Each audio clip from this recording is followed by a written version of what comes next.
హరి ఇక్కడ చూడొచ్చు మనము సంగారెడ్డి జిల్లా రాఘవేంద్ర కాలనీలో పూర్తిగా విషాద ఛాయలు నెలకొన్నాయని చెప్పొచ్చు. ఎందుకంటే ప్రతిరోజు ఈ సమయానికి పిల్లలందరూ కూడా బడికి బయలుదేరే సమయం ఉండే పరిస్థితి నుంచి విగత జీవులుగా పడున్న పరిస్థితి మనం చూస్తూ ఉన్నాము. వీళ్ళందరూ కూడా నిన్న వాళ్ళు ఏదైతే తల్లి చెప్తున్న దాని ప్రకారం తల్లి కూడా ఆసుపత్రిలో ఉండడం జరిగింది. పిల్లలందరూ కూడా విగత జీవులుగా పడి ఉన్నారు.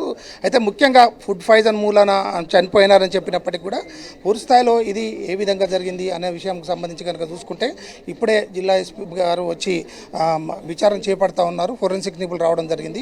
ప్రధానంగా ఇక్కడ కనుక చూసుకుంటే ఈ సంఘటనకు సంబంధించి వివరాలు కనుక చూసుకుంటే నిన్న ఏదైతే రాత్రి 8 గంటల ప్రాంతంలో పిల్లలు రజిత తన ముగ్గురు పిల్లలతో కలిసి భోంచేసినట్టుగా తెలుస్తూ ఉంది. అయితే అందరు కుటుంబ సభ్యులందరూ కూడా కలిసి భోంచేసే పరిస్థితి ఉన్నప్పటికీ కూడా అప్పుడు భర్త చెన్నయ్య ఒక ట్యాంకర్ డ్రైవర్గా పనిచేస్తూ ఉన్నాడు. తనకు ఒక ఆర్డర్ రావడంతోనే ముందు తినేసి వెళ్ళిపోయాడు. తను మాత్రం ఏదైతే అప్పటి వరకు ఉన్న పెరుగన్నంతో తిన్నారు. సారీ, చెన్నై మాత్రం వేరే కర్రీతో తిన్నారు. పిల్లలు మాత్రం పెరుగన్నంతో తిన్నారు. పెరుగు అన్నంతో తిన్న తర్వాతనే వాళ్ళకు తీవ్రమైన కడుపు నొప్పి రావడం జరిగింది అని చెప్తా ఉన్నారు. అయితే ఇప్పుడు ఇక్కడ మనం చూసుకోవచ్చు, అంటే జనరల్గా వీరు అందరూ అంటున్నప్పటికీ కూడా ఇక్కడ మనకు కనబడతా ఉంది పెరుగన్నము అని చెప్పని అంటూ ఉన్నారు. పెరుగు పెరుగు ప్యాకెట్ నుంచి ఇక్కడ తెచ్చినట్టు కూడా మనం ఇక్కడ చూస్తూ ఉన్నాము. పెరుగు ప్యాకెట్లో ఇక్కడ ఉంది, కానీ దీని మూలానే ఫుడ్ పాయిజన్ అయిందా కాలేదా అన్నది మనము చెప్పలేం. కానీ మొత్తానికైతే ఫుడ్ పాయిజనా లేదంటే తల్లి ఏదైనా పిల్లలకు విషం ఇచ్చి తాను విషం సేకరించిందా అన్న విషయం అయితే కొంత క్లారిటీ రావాల్సి ఉంది. అంటే ఉదయం నుండే అంటే ఇన్సిడెంట్కి సంబంధించి కనుక చూసుకుంటే 2:30 ప్రాంతంలో చెన్నయ్య తన భార్యను కాపాడండి అంటూ కేకలు వేయడంతో చుట్టుపక్కల వాళ్ళందరూ వచ్చి రజితను ఆసుపత్రికి తరలించారు. ప్రస్తుతం రజిత ఆరోగ్య పరిస్థితి అయితే కొంత నిలకడగానే ఉన్నట్టుగా తెలుస్తూ ఉన్నది. చెన్నయ్య చెప్తున్న దాని ప్రకారం ఏదైతే అందరం కలిసి భోంచేసే పరిస్థితి ఉన్నప్పటికీ కూడా నీకు ముందు కొద్దిగా వేరే పని రావడంతో నేను వెళ్ళిపోవడం జరిగింది. తర్వాత పిల్లలందరూ కూడా పిల్లలు తను భోంచేసింది అని చెప్తా ఉన్నారు. అయితే ముగ్గురు పిల్లలు, 2 అబ్బాయిలు 1 అమ్మాయి. ఈ రూమ్లో ముందు రూమ్లో అమ్మాయి మాత్రం పడుకొని ఉంది. లోపల రూమ్లో అబ్బాయిలు 2 ఉన్నారు.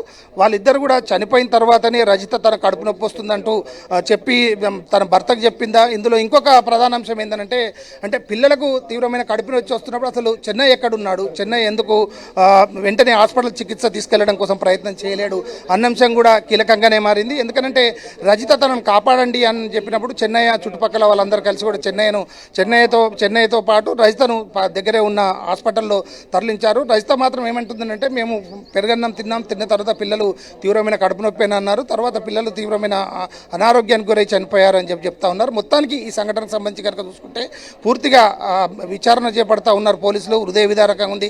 కాలనీ వాసులందరూ కూడా చెప్తున్నారు సుమారు 3 సంవత్సరాల క్రితం ఈ కాలనీకి రావడం జరిగింది. ఇక్కడ వాళ్ళు తను ఒక ట్యాంకర్ డ్రైవర్గా పనిచేస్తున్నారు. అట్లాగే రజిత అయితే ఒక ప్రైవేట్ స్కూల్లో టీచర్గా పనిచేస్తూ ఉంది. ముగ్గురు పిల్లలు, ఒకరు 6వ తరగతి, 4వ తరగతి, 3వ తరగతిగా చదువుతూ ఉన్నారు. మనం చూడొచ్చు ఇక్కడ పిల్లలకు సంబంధించిన స్కూల్ బ్యాగ్స్ రెడీ అయి ఉన్నాయి. నిత్యం కూడా ఆ స్కూల్ బ్యాగ్స్ కనుక చూస్తూ ఉంటే పిల్లలందరూ కూడా స్కూల్కి వెళ్ళడం కోసం కనబడుతుంది. ఇక్కడ కూడా చూడొచ్చు పిల్లలకు సంబంధించిన సాక్స్లు అట్లాగే వాళ్ళు స్కూల్కి వెళ్ళేటప్పుడు రెడీ అయ్యే అంతా కూడా ఉంది. అంటే సడన్ ఇన్సిడెంట్గానే కనబడతా ఉందా, ఇంకా పోలీసులు పూర్తి స్థాయిలో విచారణ కొనసాగుతూ ఉన్నారు. ఎస్పీ స్థాయిలో పరిశీలిస్తూ ఉన్నారు.